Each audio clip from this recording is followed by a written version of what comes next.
श्री सदगुरुदेव की जय।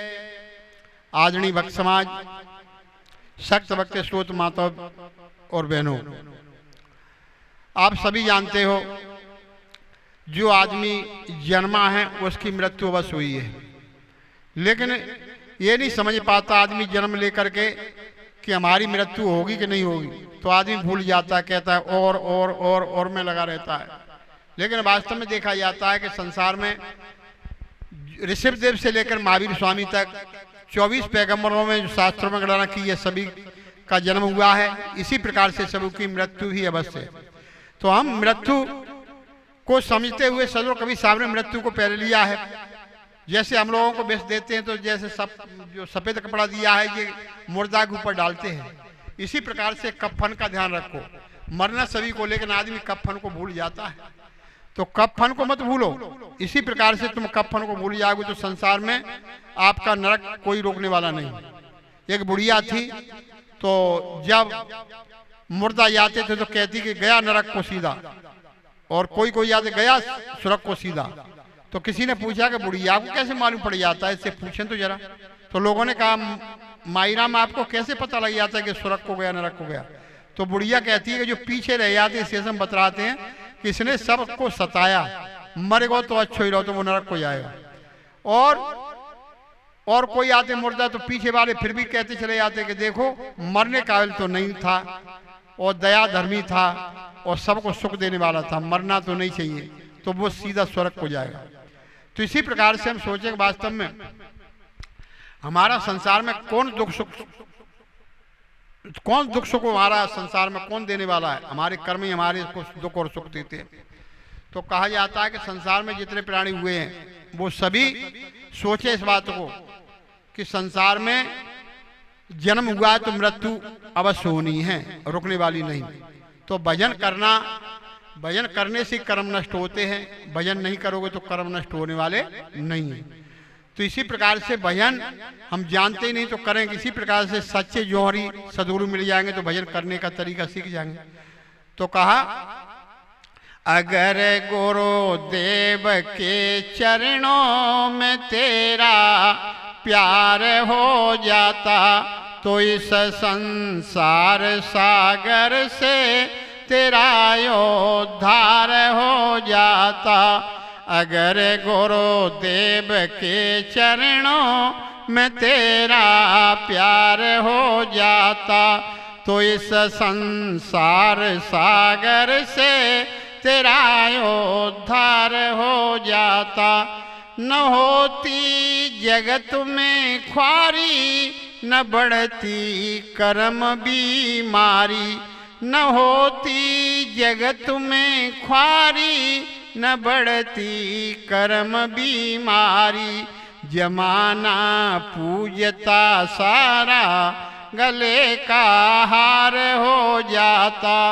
जमाना पूजता सारा, गले का हार हो जाता।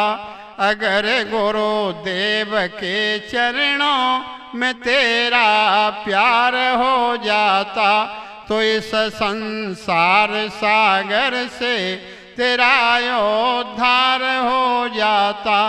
रोशनी ज्ञान की खिलती चांदनी दिल में हो जाती। रोशनी ज्ञान की खिलती चांदनी दिल में हो जाती। हृदय मंदिर में चेतन का तुझे दीदार हो जाता। अगर गुरुदेव के चरणों में तेरा प्यार हो जाता तो इस संसार सागर से तेरा उद्धार हो जाता। चढ़ाते देवता धूली तेरे चरणों की मस्तक पर। चढ़ाते देवता धूली तेरे चरणों की मस्तक पर। अगर गुरुदेव की भक्ति में मन एक तार हो जाता। अगर गुरुदेव की भक्ति में मन एक तार हो जाता तो इस संसार सागर से तेरा उद्धार हो जाता। बिस्तरा ज्ञान का होता, चादरा भक्त का बनता। बिस्तरा ज्ञान का होता, चादरा भक्त का बनता। मोक्ष गद्दी पे फिर से प्यारे तेरा अधिकार हो जाता। मोक्ष गद्दी पे फिर से प्यारे तेरा अधिकार हो जाता। अगर गुरुदेव के चरणों में तेरा प्यार हो जाता, तो इस संसार सागर से तेरा उद्धार हो जाता। तो इसी प्रकार से समझें, वास्तव में संसार में जीने का तरीका सदगुरु बताते हैं। सदगुरु एक मार्ग ऐसा बताते हैं, माता पिता जन्म देते लेकिन जीवन नहीं, सदगुरु जन्म नहीं लेकिन जीवन जीने का तरीका बताते हैं। ऐसे समझो कि जैसे कोई एक लड़की की शादी होकर के आई, जब लड़की की शादी होकर के आई तो अब वो लड़की 9-10 बजे खड़ी है बकरे, और 9-10 बजे खड़ी है। एक ही बेटा था उनके, तो उसकी माँ ने कहा बेटा हमने तो शादी करी सुख के लिए, लेकिन सुख का ये तो मेरे लिए दुख और आपत्ति बढ़ गई। का है कि बताओ 9-10 बजे खड़ी होती, मैं सारा काम करती हूँ, तो बुढ़ापे मुझे करना चाहिए कि बहू करना चाहिए? तू बहू से कहता नहीं कुछ कि माँ मैं कहता तो बहुत हूँ लेकिन सुनती नहीं, और तू कहे तो आज इसकी पिटाई कर दूँ। तो बुढ़िया बोली कि ना पिटाई मत करो, कि पिटाई करेगी तो कुछ ना कुछ हो गया तो मुझे और खाम खाम जेल पहुँचाएगा। तो अब क्या करूँ माँ बताओ?